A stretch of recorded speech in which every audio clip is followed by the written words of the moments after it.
tudo bem? Chegamos ao capítulo 11 do nosso livro, O Reinado de Dom Pedro II, ou, como está na nossa apostila, Segundo Reinado, Política Interna e Externa. O segundo reinado é o período, então, que corresponde ao governo de Dom Pedro II. Dom Pedro II, aquele que, como do menino, ficou no Brasil até completar a maioridade, então, para assumir o trono que tinha sido deixado pelo seu pai, tá bom? Foi quem mais governou o Brasil por mais tempo, de 1840 até 1889, quando então acabou a monarquia, né? E começa então o período republicano, tá bom? Durante o seu governo vai acontecer o desenvolvimento da agricultura, a crise no escravismo, movimentações abolicionistas vão enfervecer durante esse período do governo dele, tá? Incentivou a imigração europeia, o desenvolvimento industrial, a insurreição no Sudeste, vários movimentos republicanos, ou seja, foi um período da história do nosso Brasil onde muitas coisas aconteceram no governo, então, do Dom Pedro II. Tá? Tinham dois grupos no Brasil, os liberais e os conservadores. Né? Então, os liberais foram quem colaboraram para poder colocar Dom Pedro II no poder. Tá? E vai ter uma eleição chamada Eleição do Cacete. Essa eleição tem esse nome curioso, por quê? Porque ela foi, né, aconteceu no meio de muitas fraudes, pancadaria, de uma maneira tão feia que foi cancelada essa eleição, obviamente, tá? Qual que era a finalidade dessa eleição? Escolha dos políticos que integrariam o parlamento brasileiro, tá? E os liberais venceram, né, foram em maior números, e os conservadores vão ficar pressionando muito, tá? Dom Pedro dissolveu o parlamento e convocou novas eleições que fossem, então, sem tanta confusão, tá? Em 1841, um novo gabinete foi formado, agora com a presença dos conservadores. O que Dom Pedro vai fazer? Vai tentar criar um ministério de conciliação. Sabe, se você tem irmão em casa, né, a mãe tenta fazer um acordo para que os dois não briguem, isso que Dom Pedro vai fazer, tentando conciliar as duas partes, tá? E dessa maneira, os dois se revezavam no poder, então, os liberais e os conservadores, tá? O nome do parlamentarismo no Brasil nessa época era parlamentarismo às avessas, né? Por quê? Porque o poder estava mais na mão do imperador do que na mão do parlamento, certo? Vai ter uma revolução nesse período, chamada Revolução Praieira, tá? Eles estavam descontentes, as classes, né, mais baixas, estavam descontentes com a outra classe, com a classe média. E outras críticas que eles faziam, que os portugueses controlavam o comércio, né, e que os grandes proprietários de terra, eles então controlavam toda a vida política da província, e isso precisava mudar. Então eles, né, vão se revoltar por conta disso, tá? Os líderes eram Pedro Ivo e Abreu Lima, tinha um jornal chamado Diário Novo que ficava na Rua da Praia, por isso que a Revolução levou o nome de Revolução Praieira, tá? Depois vai ter um manifesto ao mundo que vai conseguir algumas coisas, o voto universal, liberdade de imprensa, proclamação da República, extinção do poder moderador, era isso que eles queriam, né? Esse manifesto ao mundo queria tudo isso, né? Mas não vai acontecer tão rapidamente assim. Tá?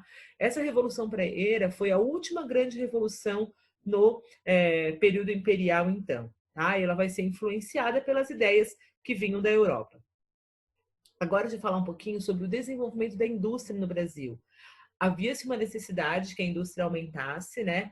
E aí, o que aconteceu? Foi criando algumas leis para auxiliar esse desenvolvimento industrial. Primeiro foi a Tarifa Alves Branco.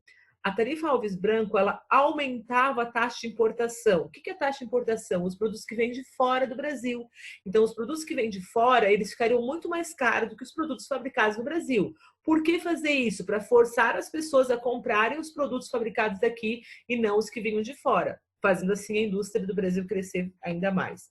Outro questionamento agora começa a ser da escravidão, né? Diminuir a compra de escravo para que as pessoas comprassem outros produtos e assim a indústria também crescesse, né?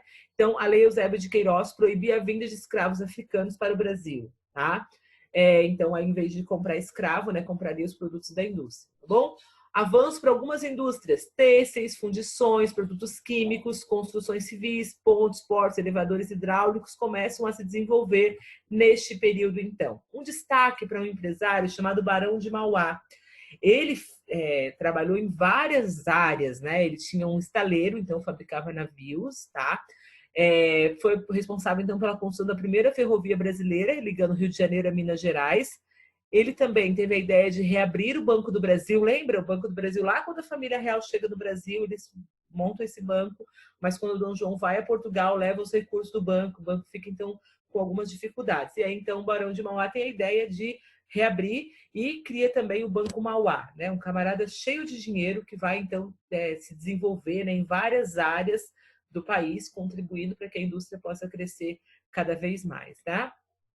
Também nesse período vai começar a instalação de iluminação a gás, fundição da ponta de areia, cabos submarinos ligando o Brasil à Europa, era o que ele gostaria de fazer. Então você percebe que essa é uma figura bem importante nesse período do desenvolvimento industrial do Brasil, tá?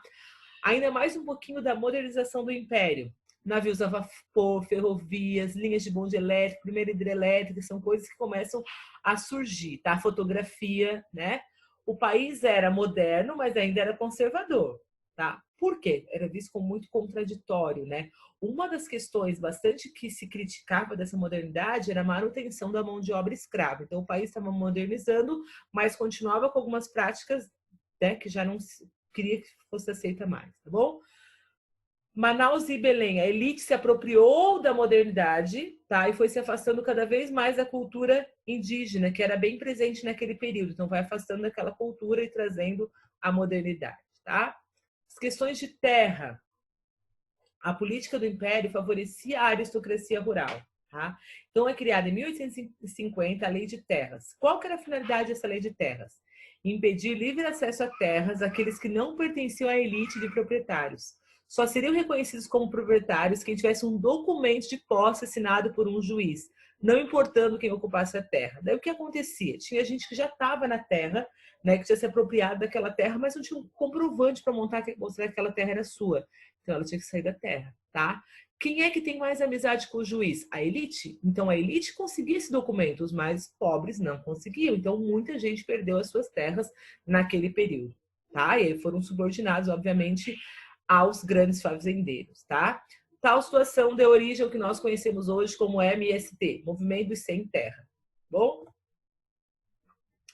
Aqui nós vamos falar um pouquinho sobre a Guerra do Paraguai, mas nós deixaremos para falar na próxima aula. Vamos encerrar por aqui. Na aula que vem, vamos trazer um pouquinho sobre um conflito que aconteceu aqui, né, chamado então a Guerra do Paraguai, certo? Um forte abraço para você e até a próxima aula.